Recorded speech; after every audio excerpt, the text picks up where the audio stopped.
Ustaz itu pada waktu membuka silakan. Sallu ala Nabi sallallahu ala Muhammad.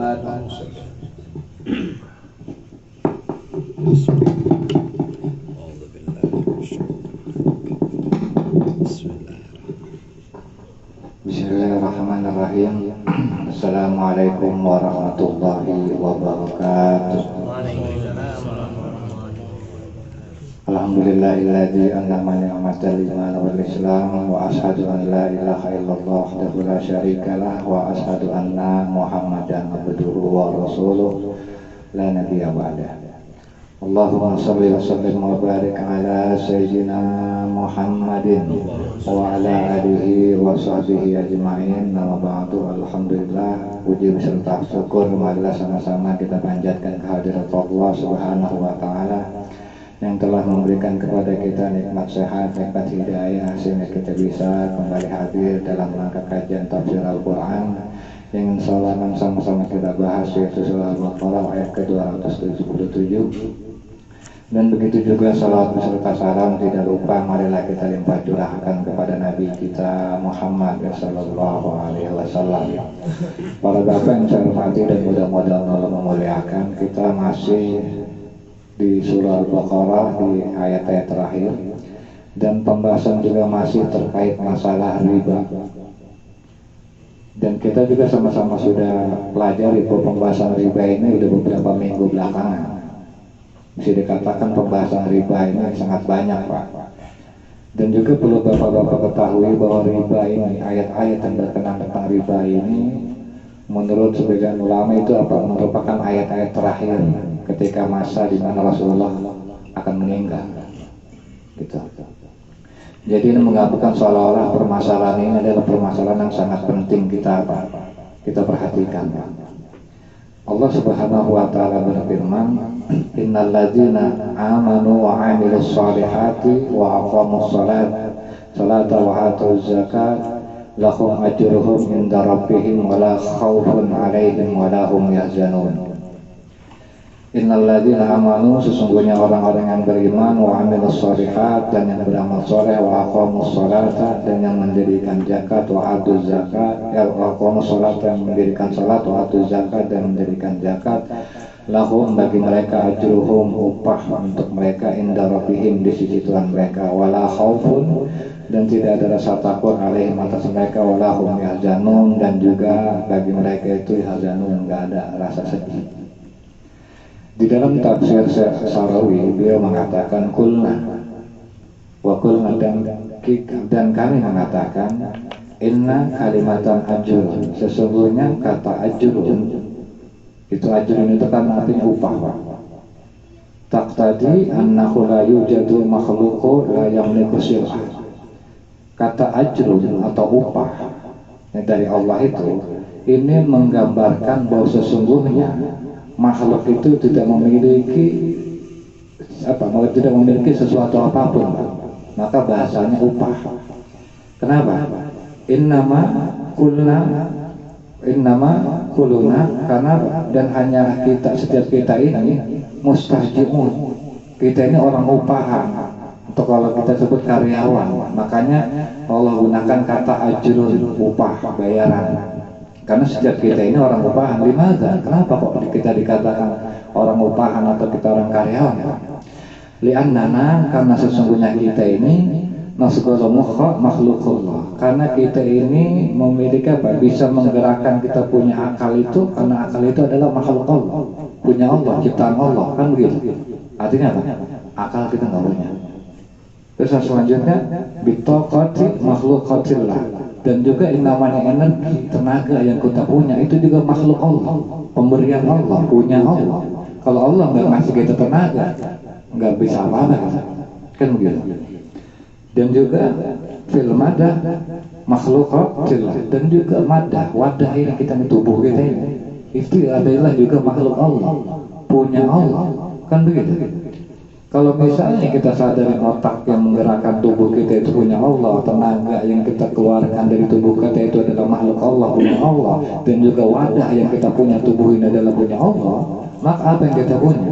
maka yang kita punya apa? Famada tamliku anta ayuhan nas, maka apa yang kalian punya wahai manusia, illa amal, kecuali amal kamu. Gitu. Makanya wajar ketika memang gak ada kita punya kecuali amal kita, kan gitu. Ila amalku falaka ajrun, maka bagi kamu itu upah. Kan gitu. Kalau yang cerita kalau kita dagang, kita punya modal, maka yang kita dapat itu namanya untung. Kan gitu. Tapi kenapa Allah katakan ajrun? Karena apa? Karena kita pada hakikatnya nggak punya apa-apa. Kalaupun ada yang kita punya, amal kita, perbuatan kita. Nah, yang perlu sama-sama kita ketahui, Pak, ini berkaitan dengan nikmat. Kenapa, Pak?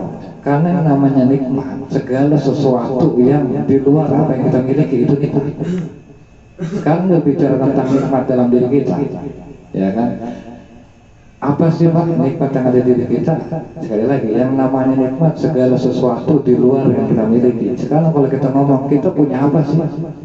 Kita punya telinga, telinga ini punya Allah. Kita punya mata, mata ini punya Allah. Kita punya energi, energi kan dari Allah tadi dibilang. Kita punya tubuh yang ada di diri kita, itu adalah punya Allah. Maka kalau mau jujur, segala sesuatu yang ada di diri kita, semuanya itu nikmat belakang, nikmat dari Allah semua. Kan begitu. Nah kalau misalnya kita udah sadar bahwa yang ada di diri kita, bahwa kita nggak memiliki apa-apa, maka yang selain dari yang kita miliki itu adalah nikmat. Maka kalau kita sadari itu, maka kita syukuri nikmat yang Allah udah kasih. Caranya apa? Ya dengan melakukan dari apa? Mensyukur nikmat tadi dengan apa? Dengan menggunakan nikmat tadi di jalan Allah, di jalan yang Allah suka.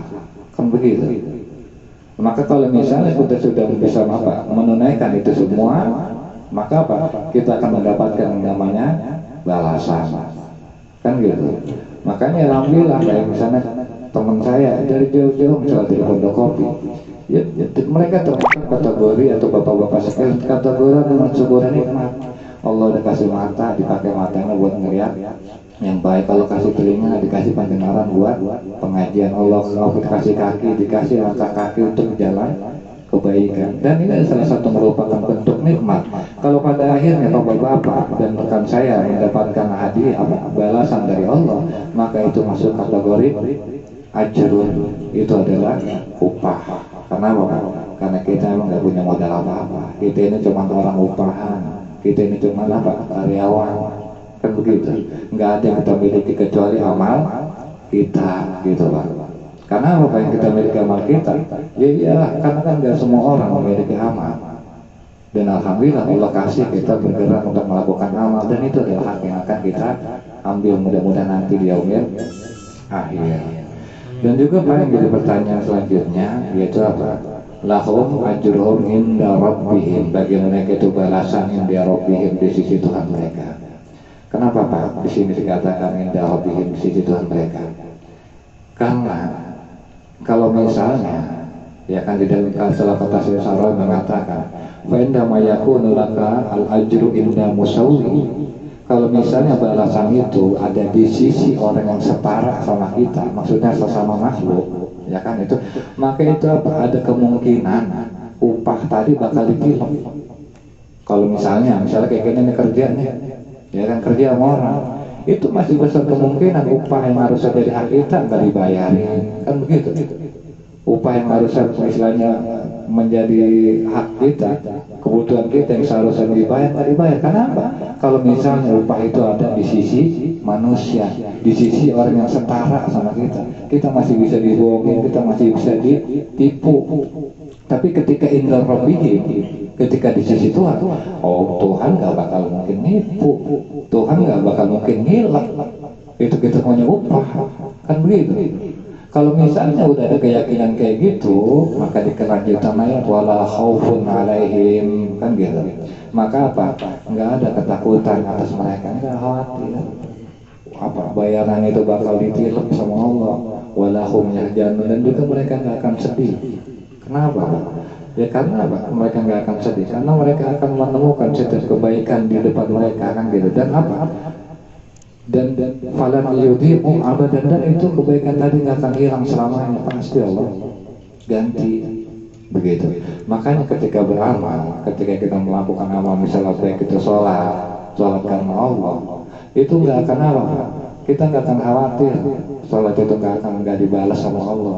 Lain cerita kalau kita sholat misalnya karena calon istri, kita ngaji kemarin depan pengen dilihat baik sama calon istri, kan itu lain cerita. Ketika tahu calon istri nggak tahu, kecewa kita, kan gitu, sedih kita. Kenapa? Karena kita datang ke sini bukan karena apa? Bukan karena Allah, tapi melakukan itu karena selain Allah. Maka wajar kalau misalnya kalau dalam beramal itu kita kalau misalnya udah murni kita lakukan karena Allah, nggak ada sedihnya, nggak ada takutnya. Begitu juga kita beramal nih, misalnya sedekah, kita sedekah sama orang hanya sekedar pengen dia apa? Pengen dihargai, pengen diperlakukan baik sama orang. Maka nanti ketika orang yang kita sedekahi ternyata berbuat jelek sama kita, atau istilahnya ketika dia kaya ternyata dia lupa sama kita, sedih wajar Pak. Kenapa? Karena kita beramal bukan karena Allah, tapi karena apa? Kita pengen dihargai, kita pengen dihormati, diperlakukan baik. Nanti kalau di mana-mana kita susah dia senang. Gitu. Makanya apa? Orang yang ikhlas itu udah gak bakalan bisa diganggu sama yang namanya setan, karena setan udah ngaku bahwa dia nggak bisa mengutik itu mengganggu orang-orang yang ikhlas. Dan juga di kelanjutannya Allah Subhanahu wa taala berfirman, ya ayyuhalladzina amanu wa ayyuhalladzina amanu, wahai orang-orang yang beriman, ittaqullaha wa darul ma baqiya minar riba in kuntum mu'minin. Wahai orang-orang yang beriman, ittaqullah, takutlah atau bertakwalah kepada Allah, wadaru ma baqiya riba, dan tinggalkanlah sisa minar riba, daripada riba, in kuntum mu'minin, jika kamu benar termasuk orang yang beriman.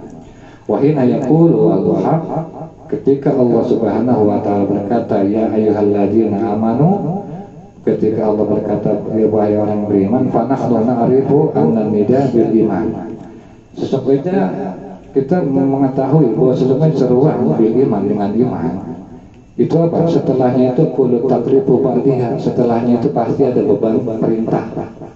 Contohnya ya ayyuhalladzina amanu kutiba alaikumusiyam, kan begitu, ada beban perintah.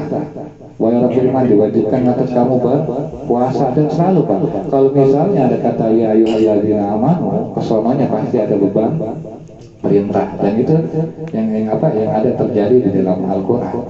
Idzan faqul ya ayyuhalladzina amanu, jika demikian maka setiap kata ya ayyuhalladzina amanu fil Quran, di dalam Quran, wahya hayy satu kullu hukmi ya'ti ba'diha, maka ada keputusan hukum setelahnya.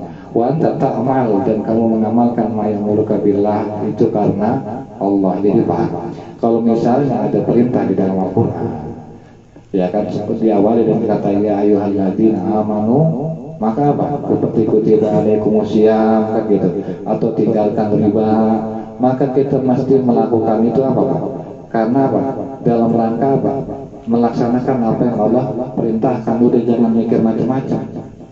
Kalau misalnya wa inna salaka ahadun, jika ada salah seorang atau seseorang yang bertanya kepada kamu, waqala, dia berkata laka, limadza fa'alta hadzal amal, kenapa kamu melakukan perintah tadi? Seperti kenapa kamu melakukan sholat? Kenapa kamu meninggalkan riba? Maka apa perkataan tiga, faqul lahu, maka katakan kepadanya, ya kan, faqul lahu faltahu li anni mu'minan, sesungguhnya gua melaksanakan itu karena gua orang beriman. Gitu, artinya apa? Ketika kita melakukan sesuatu itu, jangan udah mikir apa manfaatnya, tapi lakukan itu karena apa? Karena kita beriman. Contoh puasa. Ketika puasa, kita mungkin kalau orang yang masih ragu bertanya, kenapa sih Allah perintahkan puasa? Kan gitu. Walaupun ulama banyak mengungkap hikmah di balik puasa, salah satunya apa, menjadikan tubuh kita lebih sehat, kan gitu, menjadikan tubuh kita, lambung kita misalnya lebih baik, kan gitu. Itu salah satu di antara hikmah-hikmah. Tapi sekali lagi Pak, jangan kita melakukan ibadah tadi itu karena adanya hikmah-hikmah, karena kan kita nggak tahu. Yang jelas apa? Yang jelas Allah itu maha bijaksana, yang jelas Allah maha sayang. Allah nggak mungkin memerintahkan sesuatu yang bahkan nyelakain kita, kan gitu. Seperti perintah apa? Perintah jangan apa? Jangan makan babi. Apakah perintah jangan makan babi baru akan kita laksanakan setelah kita tahu apa hikmah kenapa kita dilarang makan babi? Kan tidak ada. Apalagi di zaman Rasulullah yang belum tahu tentang apa hikmah kenapa dilarang makan babi. Apakah Rasulullah atau para sahabat baru nggak makan kalau udah tahu apa hikmahnya? Kan gak ada yang tahu di zaman dulu. Kan baru terungkap sekarang. Oh ternyata makan babi itu dampak negatifnya ini dan ini. Kan begitu. Artinya apa? Gak usah mikir tentang hikmahnya apa. Atau misalnya di dalam masalah pernikahan, kenapa sih hikmahnya ada masa iddah di dalam Islam itu setelah perceraian? Kan gitu. Ada yang bilang, oh tujuannya atau hikmahnya supaya apa? Memastikan atau mensterilkan dia punya rahim, supaya rahim ini apa? Gak ada sama sekali, atau supaya jelas bapaknya siapa. Kalau misalnya kita bisa bilang, kalau sekadar kayak gitu mah kayaknya dia enggak, dia lagi kosong. Kan gitu. Kalau misalnya kita ngeliat ke hikmah, sekali lagi jangan ngeliat hikmahnya. Kalau misalnya kita lihat hikmahnya, bisa kita bantah ujung-ujungnya apa? Kita enggak mendengarkan perintah Allah. Yang jelas apa? Allah udah tetapkan jangan nikah atau ada masa iddah. Itu misalnya 4 bulan 10 hari, udah ikutin. Masalah apa itu hikmahnya? Yang jelas apa? Allah itu maha bijaksana, Allah maha baik. Gak mungkin Allah melarang kita sesuatu kecuali ada kebaikan di situ. Dan gak mungkin juga Allah memerintahkan kepada kita sesuatu kecuali ada hikmah dan kebaikan juga di situ. Artinya apa? Jangan pernah berpikir, hikmahnya ini. Jangan. Jadi lakukan sesuatu ibadah tadi karena apa? Karena kita iman sama Allah. Bukan karena ada manfaat di balik ibadah tadi. Emang benar sholat itu menjadikan kita sehat, tapi jangan lihat sholat supaya sehat. Emang benar puasa itu menjadikan kita lebih kuat, sehat, tapi jangan melakukan ibadah puasa tadi karena apa?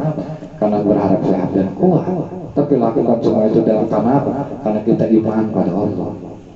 Kan gitu Pak, artinya benar-benar kita melakukan semua itu karena kita beriman kepada Allah. Karena apa Pak?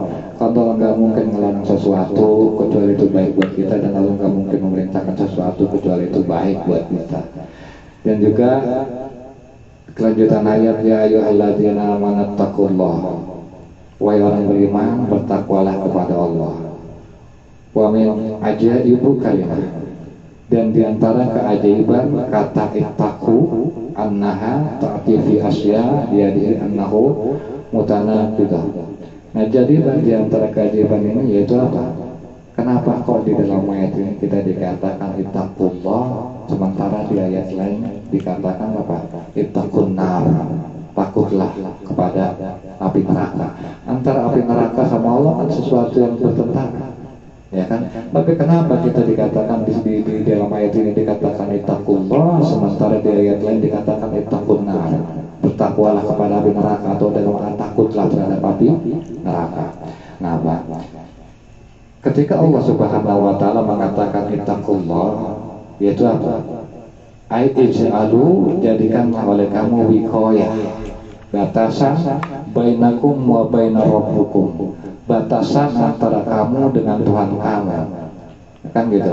Kaifa naj'al wiqayah bainana wa bainar rabbina ma'an naturat. Nah, bagaimana kalau Allah bisa bagaimana kalau kita diajarkan supaya membuat wiqayah atau batasan antara kita dengan Tuhan kita, sementara ma'an naturat, sementara kita maklubu dituntut minal imana, oleh keimanan kita, supaya apa?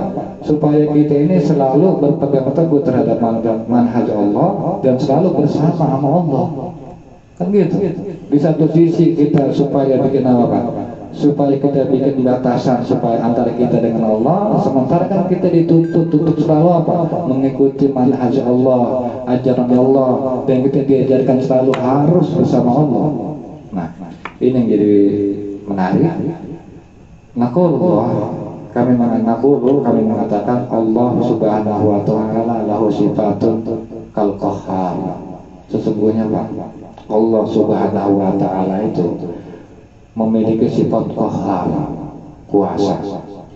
Wala juga wal muttaqin, dan juga Allah punya sifat membalas. Dan juga apa? Wal jabbar, perkasa. Waktu dulu tadi itu dan Allah juga punya sifat apa? Memberi pembalasannya pedih. Nah jadi Pak, maksudnya kita ini disuruh menjadikan wiqayah, antara kita dengan Allah, yaitu dari sifat-sifatnya, yaitu Qahar, yaitu Sadidul Iqab, yang Allah ini pedih kalau Allah balas, punya balasan. Dan salah satunya itu apa? An-nar. Jadi tujuannya apa? Artinya apa? Antar ittaqullah sama ittaqun nar itu nggak bertentangan. Karena apa, Pak? Karena yang dimaksud dengan ittaqullah, ya kan, maksudnya yaitu menjaga diri kita atau memberikan batasan diri kita daripada amarah-amarah Allah. Dan an-nar itu merupakan bagian daripada amarah Allah, gitu Pak. Artinya nggak bertentangan antara ittaqullah dengan ittaqun nar. Wadaru ma baqiya minar riba in kuntum mu'minin, dan tinggalkanlah sisa daripada riba jika kamu termasuk orang yang beriman. Artinya Pak, Allah pengen memisahkan, disaring nih, mana yang benar-benar beriman kepada Allah, mana yang enggak. Cara melihatnya gimana? Ya dilihat dia apakah dia benar-benar meninggalkan riba apa enggak. Begitu. Kalau cara Allah menyaring. Nah, terkait masalah ini Pak, di zaman Rasulullah itu Rasulullah pernah bilang begini, sesungguhnya riba jahiliyah telah dihapuskan. Dan riba pertama yang dihapuskan adalah riba Abbas bin Abdul Muthalib, dan seluruh riba jahiliyah telah dihapuskan. Artinya apa? Riba itu telah dihapuskan, dan riba pertama yang dihapuskan adalah riba pamannya Nabi, Abbas bin Abdul Muthalib. Artinya terhadap keluarga, ya kan, namanya hukum. Nabi Muhammad sendiri orang yang paling dia menegakkan dia punya hukum. Kalaupun ada yang salah, maka yang paling dikemplang dulu itu di keluarga dulu. Karena apa? Karena Ibnu Abbas itu atau bapaknya Ibnu Abbas itu dulunya apa? Tukang ternakin duit.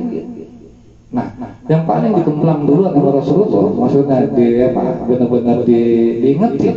Itu apa? Pamannya sendiri di keluarga beliau. Dan dalam hal ini menggambarkan bahwa Rasulullah nggak ada istilah nepotisme, bahkan terhadap keluarga sendiri paling duluan dikemplang ketika salah. Dan itu dilakukan Rasulullah. Bahkan juga dalam satu kesempatan, Fatimah sendiri yang beliau dalam hadis lain, kalau sekiranya Fatimah mencuri, maka apa? Gua potong tangannya. Gitu. Artinya apa? Enggak lantas mentang-mentang anak Nabi, enggak lantas mentang-mentang keluarga Nabi, ya kan, lepas dari hukum, nggak bisa. Justru kalau memang benar-benar berpegang teguh terhadap hukum Nabi, ikutin Nabi, dikemplang dulu, pamannya dulu dikemplang. Karena apa? Pamannya tukang ternakin duit dulu.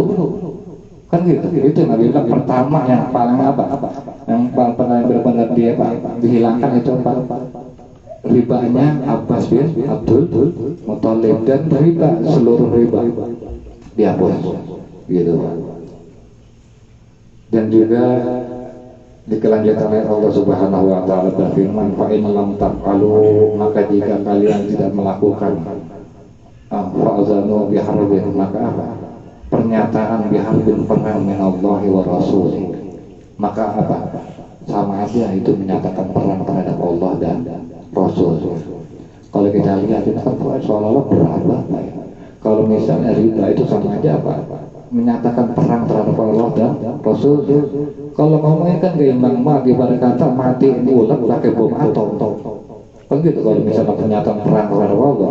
Tapi ini merupakan bukan berarti perang sesungguhnya. Ini merupakan kalau bahasa kita ultimatum. Udah sangat gawat dan lu perlu hindari. Karena apa? Ketika lu tetap melakukan riba, sama aja menyatakan perang dengan Allah dan Rasulnya.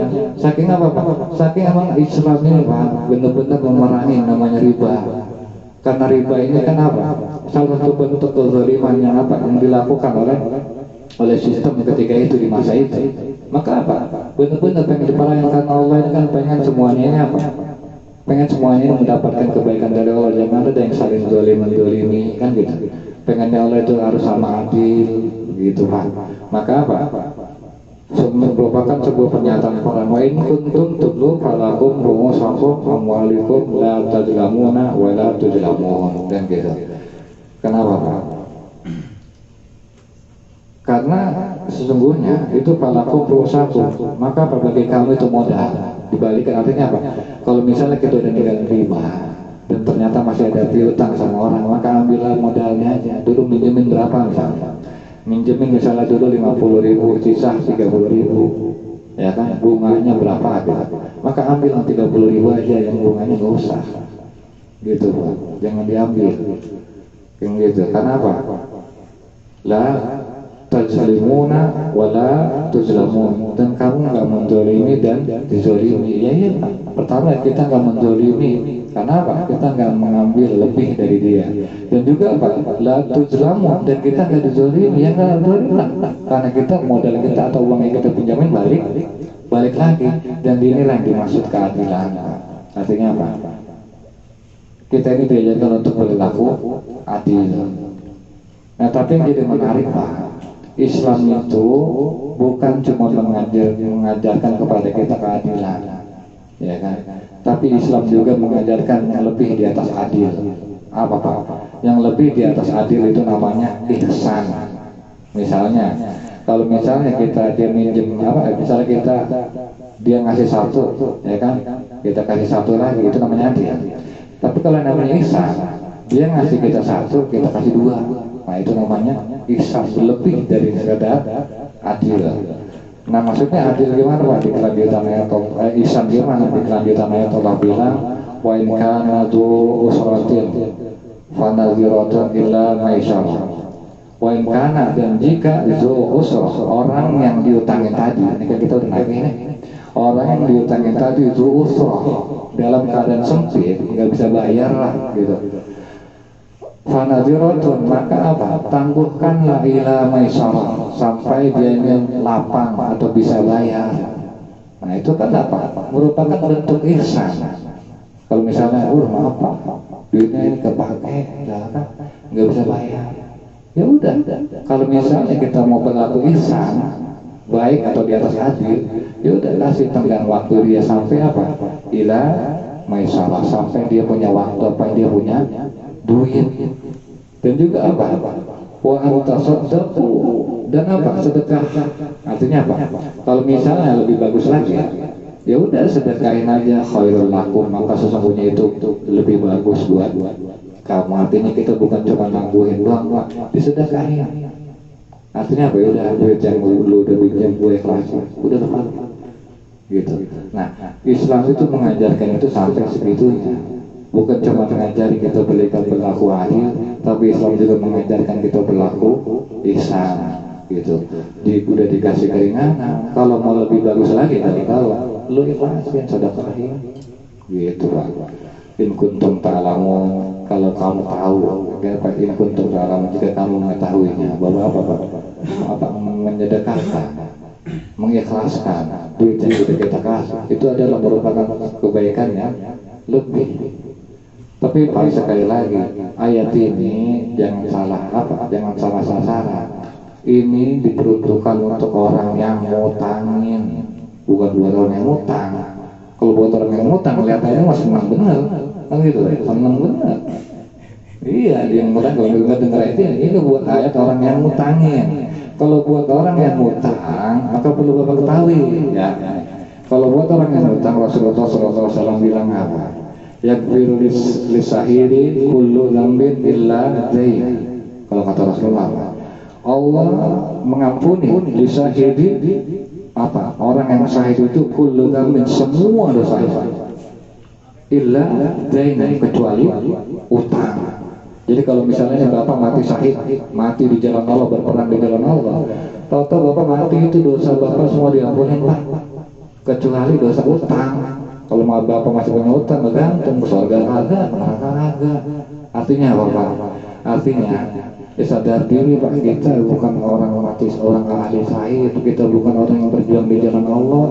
Jangan apa yang utang Pak, kalau misalnya kita mau Islam mati. Karena apa Pak? Jangankan kita yang orang bukan mati syahid, yang amal ibadah kagak seberapa, orang yang mati syahid aja kalau masih ninggalin utang, kagak bisa masuk surga. Apalagi kita yang kagak punya amalan bagus-bagus banget, kan gitu, udah banyak dosa, banyak utang lagi. Itu jangan dihindari. Dan juga perlu kita ketahui di zaman Rasulullah, ketika ada salah seorang sahabat meninggal, itu kan Rasulullah nanya, dia masih punya utang ini? Kalau kata Rasulullah, Masih Rasulullah 2 dinar. Ya udah lu sholatin dah. Pergi Rasulullah. Artinya apa? Rasulullah kagak mau nyolatin orang yang punya utang. Sementara yang kita tahu kan kalau disolatin Rasulullah itu merupakan syafaat. Kan gitu. Ketika Rasulullah nanya dia masih punya utang nggak, masih 2 dinar ya Rasulullah, ya udah wajah sahabat itu pada sholat, Rasulullah pergi ninggalin. Saking apa? Saking ini buat pelajaran buat para sahabat. Jangan sampai apa ninggalin utang sampai kebau mati. Saking apa? Saking begitu Pak. Dan juga yang perlu kita ketahui Pak, bahkan ini yang bukan bisa jadi katakan paling sadis ya. Rasulullah SAW pernah bilang juga, ayu marajulin yadaina daini wa huwa mudmi'un an la yufihu iyahu laki Allahu syakiran. Kalau misalnya kita ini berniat enggak ada niat mau bayar hutang ya Pak ya, enggak ada niat mau bayar hutang, sementara pada akhirnya kita menghadap Allah, maka kita menghadap Allah status kita Pak syarikat, penipu. Kita apa? Enggak kepikiran mau bayar hutang, sementara akhirnya kita bertemu dengan Allah atau kita mati, maka status kita di hadapan Allah itu syarikat, penipu. Dan ini kan semua sangat bahaya. Dan ini apa? Dan ini kan artinya apa? Islam ini sangat canggih. Dari sisi yang apa? Dari sisi yang ngutangin Allah nasihatin apa? Dikasih keringanan, ya kan gitu. Kalau bisa lebih bagus lu sedekahin. Itu nasihat Allah buat orang yang ngutangin. Sementara nasihat Allah buat orang yang ngutang ya begitu yang saya udah sebut tadi, keras juga. Artinya apa? Biar lulus semua pada sama-sama enak. Gitu. Biar sama-sama enak. Yang utangin juga nggak berat, yang diutangin juga ditanggung jawab. Yang padanya apa enggak ada gesekan satu sama yang lain. Ketika semua sadar, ketika semua sama-sama beriman kepada Allah. Dan insya Allah kalau misalnya semua sadar akan ini, nggak akan ada lagi yang namanya riba, yang pada akhirnya secara perlahan akhirnya hilang daripada muka bumi ini. Ketika semua sadar menjalankan syariat daripada Allah Subhanahu wa Ta'ala. Mungkin itu saja, insya Allah nanti akan sedikit dijelaskan oleh Ustaz Amin. Kepada beliau silakan. Assalamualaikum warahmatullahi wabarakatuh.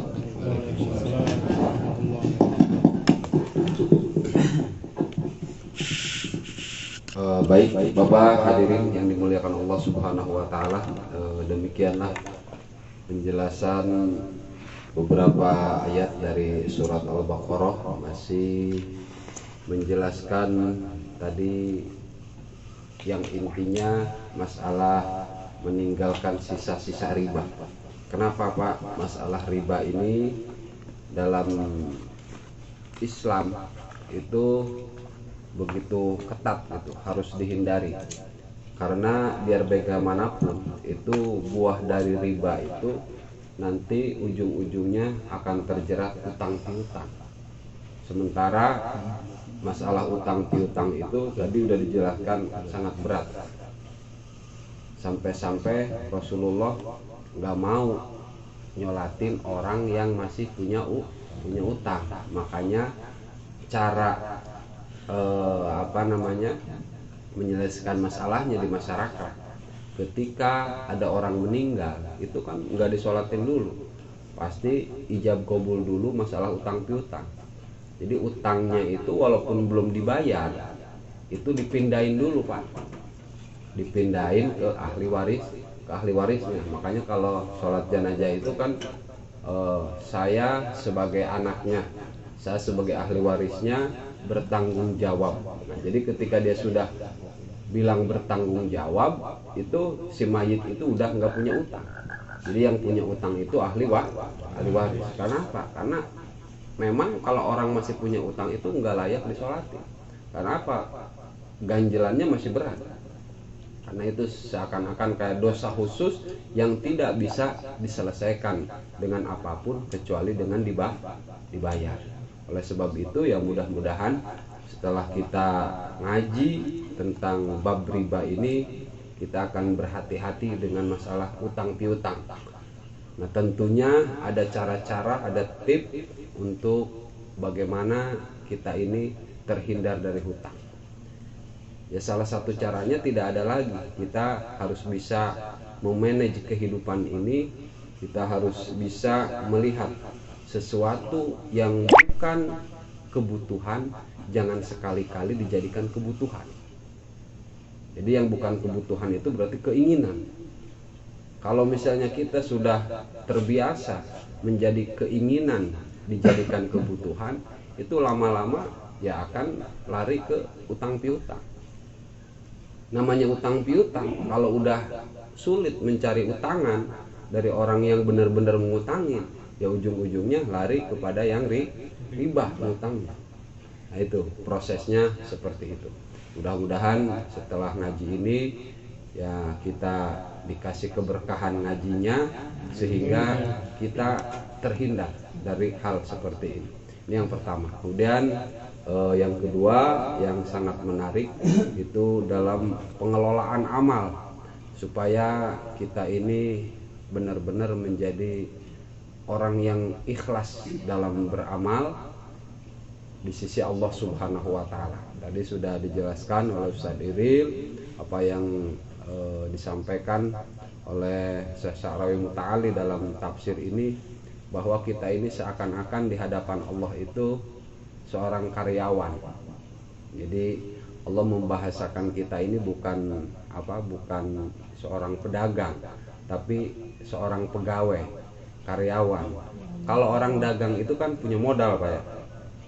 Yang namanya usaha pakai modal itu namanya dagang. Kalau orang usaha nggak pakai modal ya kerja, kan begitu. Nah yang namanya orang kerja itu yang nggak punya modal. Karena apa? Yang punya pekerjaan tempat kita kerja kan punya majikan kita. Kerja di PT misalnya, kita kan nggak punya saham di situ. Emang semua punya PT. Jadi kita akan dapat ketika kita kerja diupahi. Begitupun kita itu tidak punya apa-apa. Semua akal, kemudian badan, semuanya, bahkan keimanan yang ada dalam diri kita itu pemberian dari Allah Subhanahu wa ta'ala. Maka ketika kita beramal maka diupahin gitu. Cuman ini masalahnya yang harus kita garis bawahi, kita bekerja ini kan bukan bekerja dengan manusia, bekerja dengan yang setara dengan kita, yang sama makhluk, tapi dengan Allah Subhanahu wa ta'ala. Kita kerja di tempat perusahaan yang bonafide aja, Pak, sama perusahaan yang biasa kan beda. Kalau kerja di tempat orang biasa ya bener-bener kalau kerja ya dibayar. Tapi kalau di tempat bonafide itu kan ada lagi tingkatannya beda. Jadi kalau walaupun kita sakit nggak masuk, dibayar nggak? Tetap dibayar, Pak. Apalagi ini dengan Allah. Allah itu bukan bonafide, super bonafide. Orang memiliki segalanya. Cuman masalahnya, nah ini masalahnya, Pak. Masalahnya untuk kita bisa menjadi karyawan Allah, diakui karyawan Allah itu apa syaratnya, kan begitu. Jadi kayak kita kan misalnya Bang Heri karyawan United Tractor, kerja di UT misalnya. Ada orang kerja di UT juga, tapi kerjanya itu bangunan, ya kan? Kerja bangunan sama kerja di UT juga kan? Karyawan kerja di kantor UT, ada orang bangunan kerja di UT juga, posisinya sama nggak? Katanya. Posisi kerjanya sama-sama, tapi nilai keberadaannya itu beda, Pak. Kalau yang satu emang karena karyawan dia emang yang ngaji itu orang UT, kalau yang satu ini kerja di UT tapi bukan kerja untuk orang UT, tapi untuk kontraktor.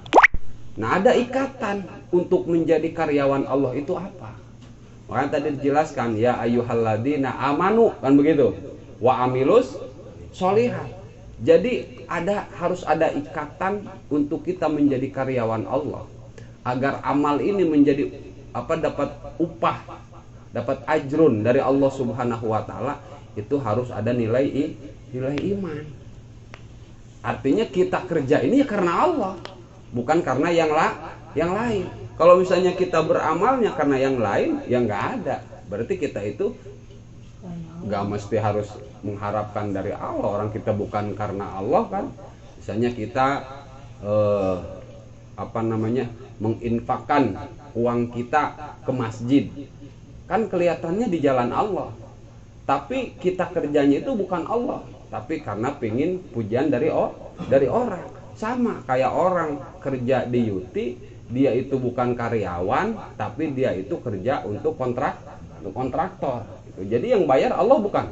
Apa Yuti bukan? Ya bukan. Makanya jangan menuntut kita itu dapat upah atau pahala dari Allah Subhanahu wa Ta'ala. Makanya dalam beramal itu harus mantapkan keimanan kita bahwa ketika kita beramal ya karena Allah Subhanahu wa Ta'ala.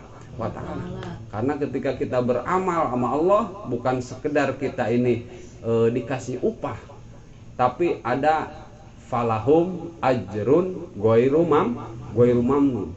Jadi ada pahala yang berjalan, yang tidak ada batasan. Pahalanya akan abadi tersimpan, tidak akan pernah hilang. Dan itu harus yakin. Supaya apa? Supaya ketika kita beramal itu merasa nyaman, Pak. Jadi kalau misalnya kita ngelakuin apa satu amal soleh, ya senang aja gitu. Kenapa senang? Karena kita ini bekerja untuk Allah. Jadi kalau bekerja untuk Allah itu, yang namanya Allah itu pemilik segalanya, kan begitu. Jadi nggak mesti harus yang kita khawatirkan. Orang udah kerja sama Allah, kita jadi karyawan Yuti aja nyaman banget kan hidup, kan begitu. Orang coba kerja di Yuti, orang udah nyaman Pak zaman sekarang itu. Karena merasa apa? Gajinya gede, perusahaannya bonafit. Masa kalau kerja sama Allah nggak nyaman, ya harus lebih nyaman dari segalanya, kan begitu itu man. Karena apa? Karena Allah punya segalanya.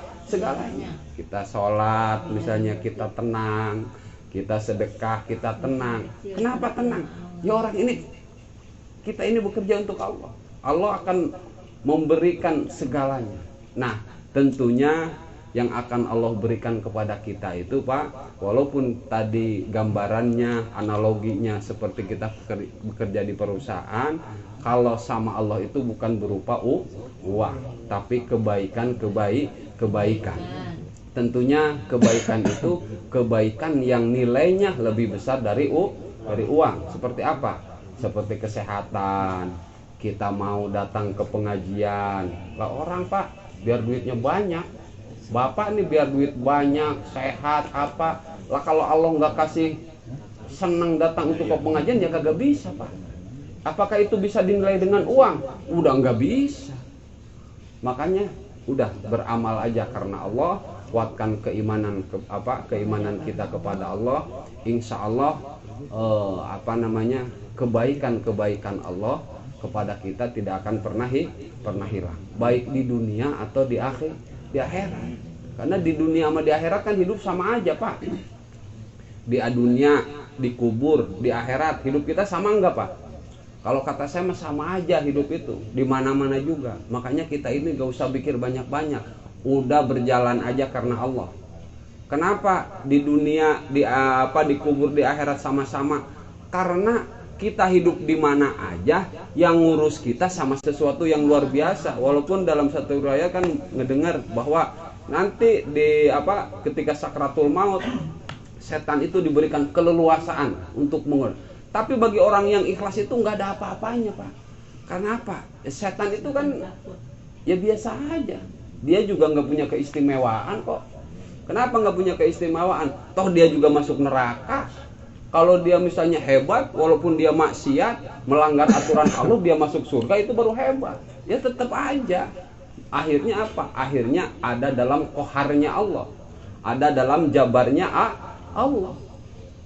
Makanya tadi dijelaskan oleh Ustadz Iril kesononya bahwa dalam dalam Al-Quran itu ada ittaqullah, ada ittaqunnar. Jadi kita harus hati-hati dengan Allah, hati-hati dengan neraka. Karena apa? Ya ada sifat Allah yang bisa saja melempar kita ke neraka. Makanya batasan-batasan dengan Allah kita harus jaga. Kita ini karyawan, Allah ini tuan kita. Jangan sampai kita ini karyawan sok-sokan kayak yang punya lapak, sok-sokan kayak yang punya pabrik. Ya masalah kalau begitu. Ya kalau beramal ya nggak usah sok-sokan, ya beramal aja. Ya sholat jangan sok-sokan kita begini, ya sholat aja. Kita ini nggak punya modal, sholat juga Allah karena kasih kita sholat, sedekah juga karena Allah kasih kita bisa sedekah gitu. Jadi wikoya, batasan-batasan antara kita dengan Allah itu harus dijaga. Hadirin yang dimuliakan Allah Subhanahu wa taala, mungkin itu yang bisa dijelaskan sebagai tambahan dari apa yang Ustadz Iril sampaikan. Mudah-mudahan sekali lagi kita berharap pada Allah Subhanahu wa taala, mudah-mudahan dengan barokah Al-Quran, dengan barokah kajian pada malam hari ini, kita dikuatkan keimanan kita untuk menjaga hubungan kita lebih baik dengan Allah Subhanahu wa taala, sehingga kita ini benar-benar bisa menjadi hamba Allah, hamba yang ikhlas, sehingga kita dihadapkan dengan apapun, baik di dunia, dalam keadaan sakratul maut, nanti di alam kubur, di alam mahsyar, semuanya kita menjadi orang yang la khaufun alaihim walahum yahjanun. Tentunya ada ajrun ghairu mamnun dari Allah Subhanahu wa taala. Bitilkan niyah wa bijahin Nabi Muhammadin sallallahu alaihi wasallam. Al-Fatihah.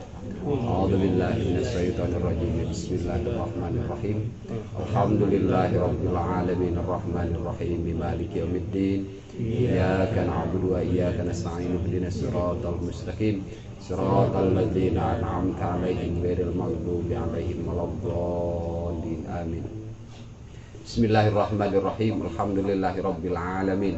Allahumma salli ala sayyidina Muhammad wa ala ali sayyidina Muhammad salatan tunjina biha min jamil ahwali wal afat wa taqbilana biha jami'al hajat wa tutahhiruna biha min jami'is sayyiat wa tarfa'una biha 'indaka 'ala darajat wa tuballighuna biha aqsal ghayati min jami'il khairati fil hayati wa ba'dal mamat. Innaka sami'un qaribun mujibud da'wati ya qadiyal hajat wa ya kafiyal muhammad. Allahumma ighfir lana dzunubana wa dhunuba walidaina warhamhum kama rabbawna shighara wa li jamil muslimina wal muslimat wal mu'minina wal mu'minat al ahya'i minhum wal amwat. Rabbana taqabbal minna innaka antas samiul alim. Rabbana waj'alna muslimina laka min dzurriyyatina ummatan muslimatan lak wa arina manasikana wa tub 'alaina innaka antat tawwabur rahim. Rabbana wab'ats fihim rasulan minhum yatlu 'alaihim ayatika wa yu'allimuhumul kitaba wal hikmah wa yuzakkihim innaka antal azizul hakim. Rabbana la tuzigh qulubana ba'da idh hadaitana wa hab lana min ladunka rahmatan innaka antal wahhab. Rabbana hab lana min azwajina wa dhurriyyatina qurrata a'yun waj'alna lil muttaqina imama. Rabbana ighfir lana wal ikhwanina alladzina sabaquna bil iman wa la taj'al fi qulubina ghillan lil ladzina amanu rabbana innaka ra'ufur rahim. Rabbana atina fid dunya hasanah wa fil akhirati hasanah wa qina adzabannar. Sallallahu ala sayyidina Muhammad wa ala alihi wa sahbihi ajmain. Walhamdulillahi rabbil alamin. Afa minkum. Assalamualaikum warahmatullahi wabarakatuh.